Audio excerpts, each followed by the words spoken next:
Brought to you by Agilus Diagnostics.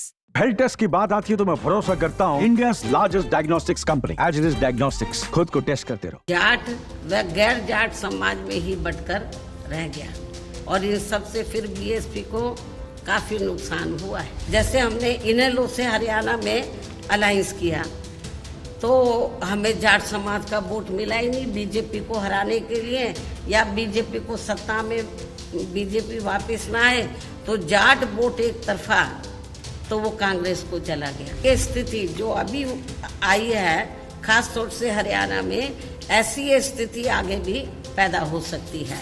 कल जम्मू कश्मीर व हरियाणा प्रदेश में विधानसभा चुनाव के आए नतीजों में हमारी पार्टी की जो स्थिति रही है तो उसके बारे में मैं ये कहना चाहूँगी कि हरियाणा कृषि प्रधान प्रदेश है।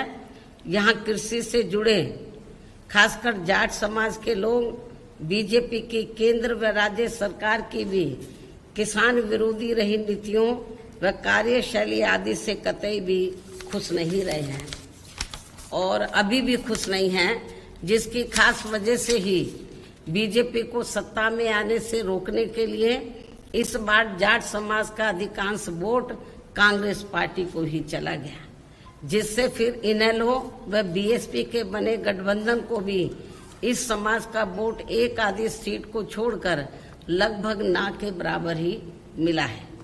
लेकिन इनकी जातिवादी मानसिकता की वजह से जाट समाज का वोट बीएसपी उम्मीदवारों को तो बिल्कुल भी नहीं मिला है, जबकि बीएसपी का दलित बेस वोट पूरा का पूरा इनेलो के उम्मीदवारों को ट्रांसफर हुआ है।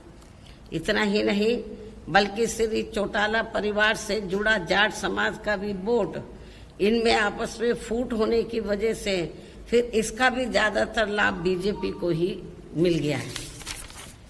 वहीं दूसरी तरफ गैर जाट समाज का वोट भी इनकी इस लड़ाई में अधिकांश बीजेपी को ही चला गया, जिससे यहाँ बीजेपी को फिर से अपनी सरकार बनाने का मौका मिल गया है। कहने का तात्पर्य यह है कि इस बार हरियाणा प्रदेश का ये चुनाव जाट व गैर जाट समाज में ही बंटकर रह गया और इन सबसे फिर बीएसपी को काफी नुकसान हुआ है। हालांकि बीएसपी के लोगों ने अपने उम्मीदवारों को जिताने में कोई कसर नहीं छोड़ी है और इस मामले में जम्मू कश्मीर के पार्टी के लोग भी ऊपर वैली में कश्मीर वगैरह वहाँ तो नहीं पहुँच सके, लेकिन जो नीचे जो जम्मू का एरिया थोड़ा सेफ है, सुरक्षित है, तो वो 25-30 सीटों पर हमारे लोगों ने हमारे लोगों ने बहुत प्रयास किया कि पार्टी की बात आगे बढ़े और हमने कुछ कैंडिडेट भी खड़े किए जम्मू रीजन में और वहाँ पर हमारे लोगों को वोट पड़ा है। सीट तो नहीं निकाल पाए, कुछ सीटों पर अच्छा खासा वोट मिला है। इन सभी की जितनी भी इन वर्कर ने कोई कसर नहीं छोड़ी है, लेकिन हालात कुछ ऐसे बन गए जैसे हमने इनेलो से हरियाणा में अलायंस किया तो हमें जाट समाज का वोट मिला ही नहीं बीजेपी को हराने के लिए, या बीजेपी को सत्ता में बीजेपी वापस ना आए तो जाट वोट एक तरफा तो वो कांग्रेस को चला गया। तो बीएसपी के कैंडिडेट को केवल दलितों का वोट ही पड़ के रह गया। यदि वो थोड़ा वोट भी हमें 2-3% मिल जाता तो हमारी कुछ सीटें जरूर निकल आती, लेकिन जाट समाज का वोट वो बीजेपी को सत्ता में आने से रोकने के लिए वो कांग्रेस को चला गया। और वैसे भी जैसे उत्तर प्रदेश में जाट समाज की जो मानसिकता है वो काफी हद तक बीएसपी की वजह से बदली है। उनकी जातिवादी सोच काफी उत्तर प्रदेश में जाट समाज की बदली है, लेकिन अभी हरियाणा में नहीं बदली है। तो उनकी जो मानसिकता है दलितों के मामले में तो वो भी अभी पूरे तौर से परिवर्तित नहीं हुई है। और यूपी में हुई है, हमारे एमएलए भी बने हैं और जब मेरी सरकार बनी 2007 में पूर्ण बहुमत की तो वहां पर हमने जाट समाज के कई लोगों को मंत्री आदि भी बनाया है।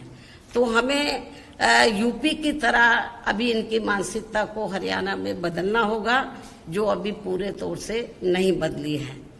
तो लेकिन इसके बावजूद भी हमारे लोग मैदान में डटे रहे और उन्होंने प्रयास किया कि अपनी पार्टी के कैंडिडेट जीतें, अच्छा वोट पड़े।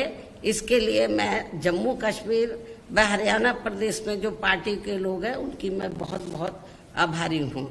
इसके साथ ही यहाँ मैं ये भी बताना चाहती हूँ, ऐसी ये स्थिति जो अभी आई है खास तौर से हरियाणा में, ऐसी ये स्थिति आगे भी पैदा हो सकती है। इसलिए अभी से ही हमें यहाँ अपनी रणनीति में भी अब हमें थोड़ा बदलाव करना होगा।